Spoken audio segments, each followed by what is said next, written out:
Hello friends and welcome back to my channel. उम्मीद करती हूँ आप सब खैरियत से होंगे।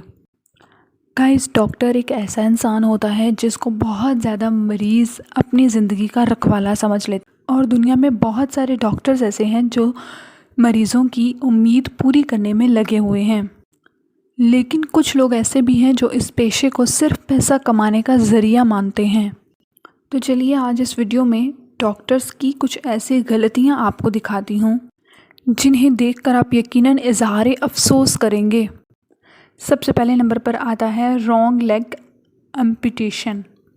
गाइस, डायबिटीज़, जिसे आम ज़ुबान में शुगर भी कहा जाता है, ये दुनिया की ख़तरनाक तरीन बीमारियों में से एक है जो ज़िंदगी भर आपकी जान नहीं छोड़ेगी। और खुदा न ख्वास्ता अगर ये बीमारी आपको लग जाए तो इंसान के हाथ और पाँव वगैरह अक्सर काटने पड़ जाते हैं। 1995 में एक मरीज़ इसी बीमारी का शिकार हो जाता है और इसी बीमारी की वजह से उस पेशेंट का पाँव काटने की नौबत आ गई थी। अगर ऐसे ना किया जाता तो उस पेशेंट की जान भी जा सकती थी। ऐसी सूरत हाल में डॉक्टर्स की यही ड्यूटी होती है कि वो अपने मरीज़ की सही मालूमात सर्जन तक पहुंचा दें।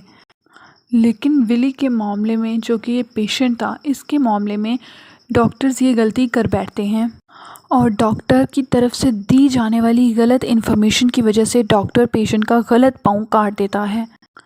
लेकिन जब तक सर्जन को ये खबर होती बहुत ज़्यादा देर हो चुकी थी और ये गलती डॉक्टर की गलत इन्फॉर्मेशन की वजह से हुई थी। इसमें सर्जन की कोई गलती नहीं होती है। फिर भी 6 महीने के लिए सर्जन का लाइसेंस मनसूख कर दिया गया और उसे तकरीबन 3 लाख रुपए का जुर्माना देना पड़ जाता है। अब बात करते हैं walking up during surgery. Guys, बहुत ज़्यादा लोग इसी बात से डर जाते हैं कि उन्हें सर्जरी का सामना करना पड़ेगा, लेकिन कुछ लोगों के लिए ये सर्जरी इतना डरा देने वाला ख्वाब बनकर सामने आ जाता है। इसी तरह का एक वाक़या एक और पेशेंट के साथ हुआ था। जब वो अपनी गॉल ब्लैडर में होने वाली तकलीफ़ की वजह से डॉक्टर्स के पास चला गया तो डॉक्टर ने उस मरीज़ शर्मन को सर्जरी की तजवीज़ दे दी। टाइम गुजरने के साथ साथ शर्मन की सर्जरी का टाइम भी आ गया। जब उनको बेहोश करने के लिए एनेस्थीसिया दिया जाता है तो नर्स को पूरी उम्मीद थी कि शर्मन अब होश में नहीं रहेंगे, लेकिन शर्मन की ये बदनसीबी थी कि वो एनेस्थीसिया की वजह से सिर्फ बोल नहीं पाता और ना ही हिल झुल सकता है। लेकिन उनके होश अभी भी बिल्कुल वैसे के वैसे थे। इस तरह की हालत को एनेस्थीसिया अवेयरनेस कहा जाता है। शर्मन अपने जिस्म के अंदर लगाए जाने वाले छोटे बड़े कट्स को महसूस कर सकते थे और ऐसी हालत में पैनिक अटैक्स भी हो सकता है। लेकिन शर्मन इस तकलीफ़ को बर्दाश्त करने के अलावा और कुछ भी नहीं कर पाता है और उसे अगले कई हफ्तों तक यही लगता रहा कि लोग उसे जान से मार देना चाहते हैं और वो ख़ुद को कभी भी अकेला नहीं छोड़ना चाहता था। यही एक सच्चाई थी जिसे ख्वाब समझकर शर्मन आहिस्ता आहिस्ता भूल जाना चाहता है। लेकिन इस ख्वाब को भुलाने के लिए शर्मन ने अपने आप को गोली मार ली। ये एक ऐसी मौत होती है जो सिर्फ डॉक्टर्स की गलती की वजह से हुई थी। अब बात करते हैं डॉक्टर मार्सियल पेटियोट के बारे में।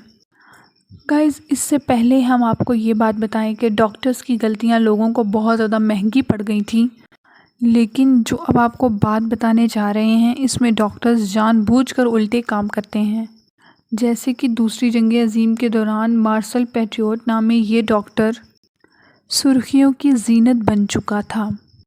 लोग यही मानते थे कि मार्शल लोगों की मदद करने वाला इंसान है और ये लोगों की हिफाजत के लिए बहुत बड़े बड़े काम करता है।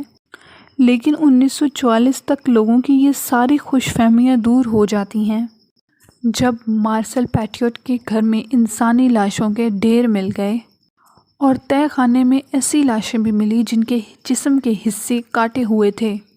ये किस्सा कुछ इस तरह था कि डॉक्टर मार्शल लोगों को अर्जेंटीना पहुंचाने का वादा कर अपने घर ले जाते थे और वहां जाकर उन्हें बीमार साबित करने के बाद उन बेचारे लोगों को इंजेक्शन लगा देते थे اور ان انجیکشنز کے اندر زہر بھری ہوئی تھی۔ ڈاکٹر مارٹیل نے ان لوگوں کا کس طرح قتل کیا ہوگا یہ تو کسی کو پتہ نہیں ہے، لیکن ان لوگوں کی تعداد 60 کے قریب ہوگی ایسا مانا جاتا ہے۔